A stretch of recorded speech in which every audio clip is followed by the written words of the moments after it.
সকাল সকাল আমরা ব্রেকফাস্ট করে নিয়েছি লুচি আর আলুর তরকারি, আর সাথে ছিল 3টে ডিম। সকাল সকাল টিফিন করার একটাই উদ্দেশ্য, সেটা হচ্ছে আজকে আমরা অনেক জায়গায় মানে অনেক স্পটে ঘুরবো। তো এই যে আমরা এখন বাসে উঠে পড়েছি আর আমরা চলে গেছি হচ্ছে বিনোদ বিহারী মোহনা পার্কে। তো এখানে খালি মোহনাই মোহনা, ঝর্ণাই ঝর্ণা। लेकिन एक सेकंड मैं चाहे ये करूं मैं चाहे वो करूं बोलूं साला नदी को मैं बोलूं नाला चाबी बिना खोलूं ताला मेरे बारे में कुछ कहना नहीं चुपचाप बैठे रहो बोलना नहीं। দাদু আছে দাদুর মস্তিতে, দেখতেই পাচ্ছ তোমরা। তো আমিও আছি আমার মস্তিতে, এখানে আমি শাহরুখ খানের স্টেপ করে দিলাম।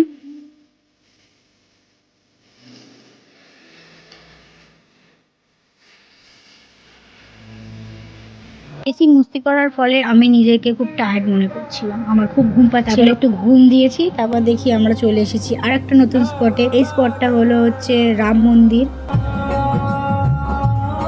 এখানে এখনো কাজ চলছে, দেখতেই পাচ্ছ শ্রী শ্রী রামরাজ মন্দির লেখা।